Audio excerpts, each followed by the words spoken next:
Premier League ကပွဲစဉ်1မှာပဲတော်တော်လေးကိုအတန်တွေဆူညံခဲ့ပြီးတော့နာမည်ကြီး United အသင်းကတော့လူဆုံနေဆိုတာနဲ့ထပြီးတော့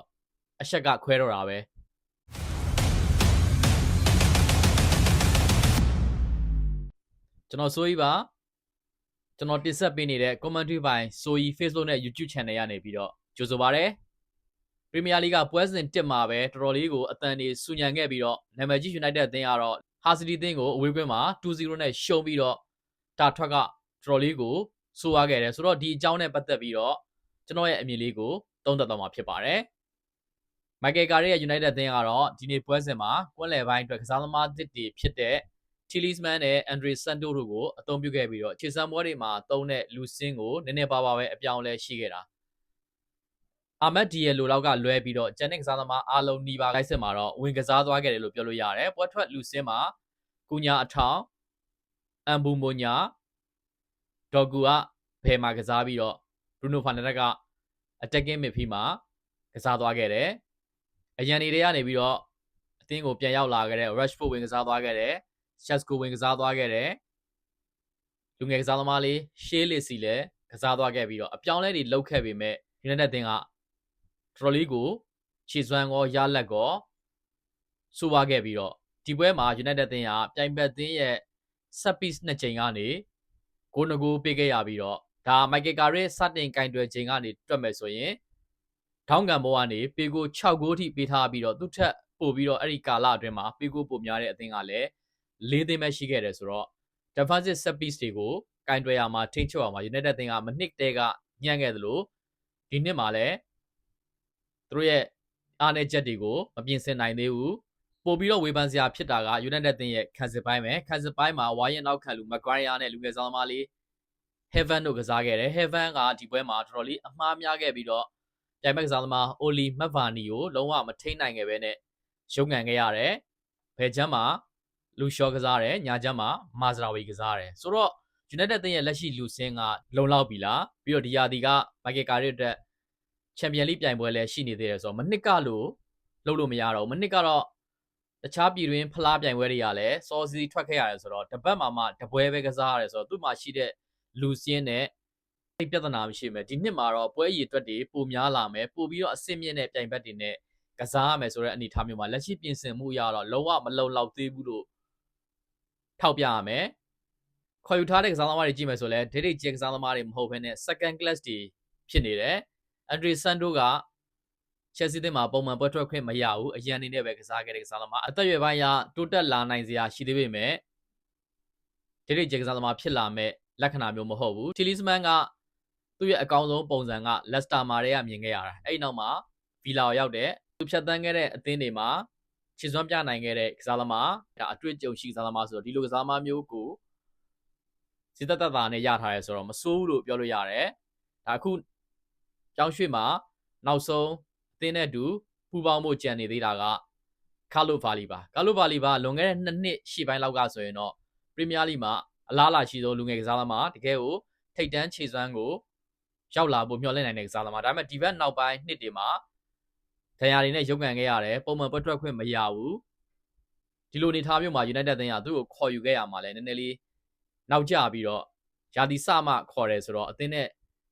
အသားကျဖို့ကပို့ပြီးတော့အချိန်ပေးရမယ်ဆိုတော့ကစားသမား3ယောက်ရဲ့တန်ကြေးကိုရေဘူးရတွက်မယ်ဆိုရင်အောင်ရွှေကြေးကအသန်း130နဲ့40ကြားလောက်ဖြစ်သွားမယ်အဲ့ဒီအနေထားက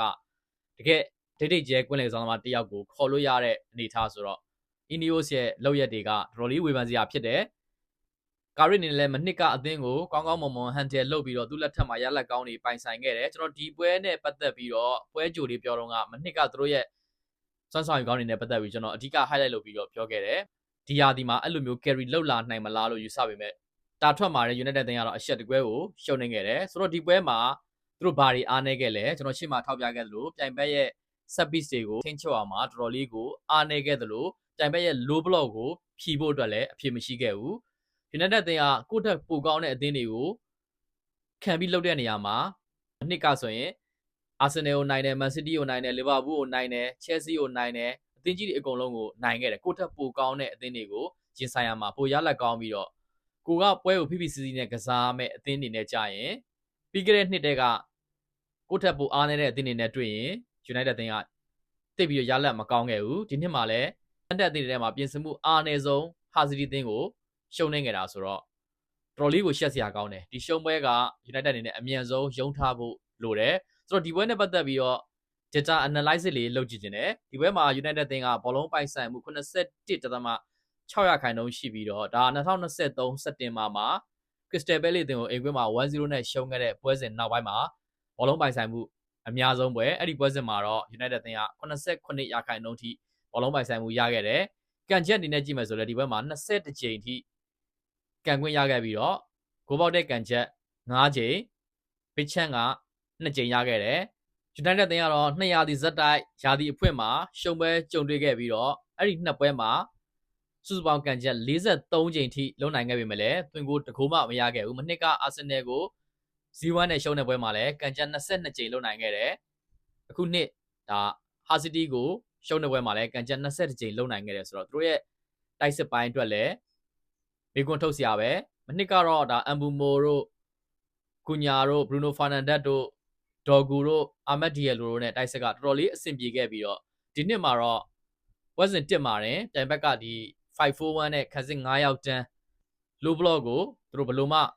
အကျော်လားနိုင်ခဲ့ပဲနဲ့ရုန်းကန်ခဲ့ရတယ်နောက်ပိုင်းနှစ်တွေမှာ United အသင်းရဲ့ယာတီဖွင့်ရလက်တွေကတော်တော်လေးကိုစိုးဝါခဲ့ပြီးတော့နောက်ဆုံး9ရာသီမှာ4ရာသီရှုံးခဲ့တယ်ကျန်တဲ့3ပွဲကအနိုင်ရပြီးတော့ဒါ match day 1မှာတန်တက်အသင်းကိုပထမဆုံးရှုံးတာရှေ့မှာ73ရာသီတန်တက်အသင်းနဲ့ရင်ဆိုင်ခဲ့ရမှာ10ပွဲနိုင်တယ်3ပွဲတည်ကြပြီးတော့ပထမဆုံးတန်တက်အသင်းကိုယာတီဖွင့်မှာရှုံးတဲ့စံချိန်စိုးတစ်ခုကိုလည်းပိုင်ဆိုင်သွားခဲ့တယ်ဒီဘက်မှာ United အသင်းကပွဲချိန်အများစုကိုဘောလုံးကင်ထားပြီးတော့ပြဘက်ကိုဘောလုံးပိုင်ဆိုင်မှုအသာစီးနဲ့ဖိအားပေးခဲ့တာတွေ့ရတယ် Open play ကနေဒီ cross ကြီးလည်း34ကြိမ်ထိလုံနိုင်ခဲ့ပြီးတော့ဒါ8နှစ်နီးပါးလောက်အတွင်းမှာအများဆုံးလုံနိုင်ခဲ့တဲ့မှတ်တမ်းလို့လည်းသိရတယ်ပြီးတော့ဘောလုံးပေးပို့မှု654ကြိမ်ထိရှိပြီးတော့မနှစ်ကရာသီစကနေစတွက်မယ်ဆိုရင်ပွဲစဉ်တစ်ပွဲထဲမှာဘောလုံးပေးပို့မှုအကြိမ်အများဆုံးပွဲလည်းဖြစ်ခဲ့တယ်ဒါပေမဲ့ဒါတွေကအချီးနှီးပဲဖြစ်ခဲ့ပြီးတော့ထိရောက်တဲ့ချိန်ချောက်မှုတွေထိရောက်တဲ့ကန်သွင်းမှုတွေထိရောက်တဲ့ဖန်တီးမှုတွေမလုံနိုင်ခဲ့တာကြောင့်အခုလိုရှုံးပွဲနဲ့ကြုံတွေ့ခဲ့ရတယ်ဆိုတော့ဒါကို Michael Carrick အနေနဲ့ဘယ်လိုကင်တွယ်ဖြေရှင်းမလဲဆိုတာကိုလည်းလာမယ့်ပွဲတွေမှာစောင့်ကြည့်ရမယ်ပြီးခဲ့တဲ့နှစ်က United အသင်းဘာကြောင့်ရလက်တီကောင်းခဲ့လဲဆိုရင် Bruno ရဲ့စွမ်းဆောင်ရည်နဲ့လည်းအများကြီးဆိုင်တယ် Bruno ကမနှစ်ကဂိုးဖန်တီးမှု21ကြိမ်သွင်းကို9ဂိုးနဲ့ဂိုး30ပါဝင်ပတ်သက်ခဲ့ပြီးတော့သူ့ရဲ့အကောင်ဆုံးရာသီတွေထဲကတစ်ခုဖြစ်ခဲ့တယ်2010-21ဘောလုံးရာသီမှာလည်းအဲ့လိုပဲသွင်းကိုနဲ့ဂိုးဖန်တီးမှုအကြိမ်30နဲ့အထက်ရခဲ့ပြီးတော့သူ့ရဲ့ outstanding performance တွေကြောင့်သူကမနှစ်က Premier League ရဲ့ assist စံချိန်တစ်ခုကိုစထူနိုင်ခဲ့တယ်ဆိုတော့ Bruno Fernandes အင်မတန်အသင်းကိုအကျိုးပြုခဲ့တာကြောင့်မနှစ်က United အသင်းကထင်ထားတတ်ပို့ပြီးတော့ရလက်ကောင်းခဲ့တယ်ဒီနှစ်မှာတော့ Bruno Fernandes ကိုယ်တိုင်လည်းရာသီကြိုပွဲစဉ်တွေမှာတည်းကအကောင်းဆုံး performance မရခဲ့သလို Ha City နဲ့ပွဲမှာလည်းရုန်းကန်ခဲ့ရတယ် Ha City အနေနဲ့ကြည့်မယ်ဆိုရင်တော့ဒါ United နဲ့ထိတိုက်တွေ့ဆုံမှုတွေမှာ Premier League မှာပထမဆုံးနိုင်ပွဲရခဲ့တာ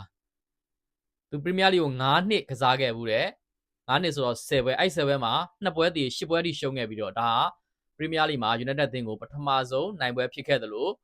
ဒီပြ Jackie Robert အတွက်လည်းတကယ်ကိုဂုဏ်ယူစရာကောင်းတဲ့မှတ်တမ်းတစ်ခုကိုပိုင်ဆိုင်ခဲ့တယ်ဒီကြောင်းနဲ့ပတ်သက်ပြီးတော့ညကျွန်တော် short video လေးတင်တဲ့ထဲမှာလည်းပြောခဲ့ပါတယ် Jackie Robert က Premier League မှာကင်တွယ်ခွင့်ရတဲ့28နိုင်ငံမြောက်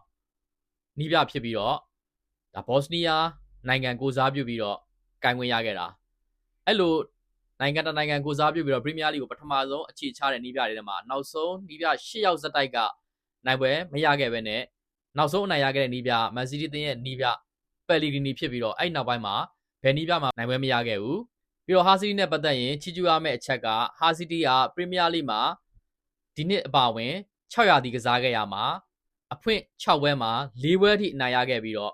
100ရာသီနဲ့ထပ် Premier League မှာကစားဖို့တဲ့အသင်းတွေထဲမှာနိုင်ပွဲရခိုင်နှုန်းအများဆုံးအသင်း66.9%ထိရှိတယ်ဆိုတော့ဘာပြော Ha City ကထထိုက်တန်တန်ကို United အသင်းကိုအနိုင်ရသွားခဲ့တယ်လို့ပြောလို့ရတယ်ဒီပွဲကစားသွားတဲ့ခြေစွမ်းရ Ha City ကတော်တော်လေးကိုကြစ်ကြစ်လေးလေးစွစွီးနဲ့ United အသင်းကိုအကောင်းဆုံးခုခံကာကွယ်ပြီးတော့သူတို့ရတဲ့တေကန်ဘောတွေကနေပြီးတော့ဂိုးတွေသွင်းသွားခဲ့တာဆိုတော့တော်တော်လေး Ha City ရဲ့ယာတီဖွင့်စွမ်းဆောင်ရည်ကချီးကျူးစရာဖြစ်ခဲ့တယ်လို့တစ်ဖက်မှာလည်း United အသင်းရဲ့ performance ဒီပွဲအရှုံးရလက်ကအရှက်ရစရာဖြစ်ပြီးတော့ ရာသီဖွင့်ပါတယ် United အသင်းကတာထွက်မလှခဲ့ပဲနဲ့ဖိအားတွေကတော့စပြီးတော့ရောက်လာခဲ့ပြီခုကျွန်တော်တင်ဆက်ပေးခဲ့တာကတော့ United အသင်းရဲ့အဖွင့်ရှုံးပွဲနဲ့ပတ်သက်ပြီးတော့မြင်မိတဲ့အရာလေးတွေကိုတင်ဆက်ပေးခဲ့တာဖြစ်ပါတယ်ကျွန်တော်ရဲ့ commentary ပိုင်းဆိုရင် Facebook နဲ့ YouTube channel ကိုအားပေးကြည့်ရှုကြတဲ့ဘောလုံးဝါသနာရှင်ညီကိုတယောက်ချင်းစီကိုကျေးဇူးတင်ပါတယ်နောက်ဗီဒီယိုတွေမှာပြန်ဆုံပါမယ်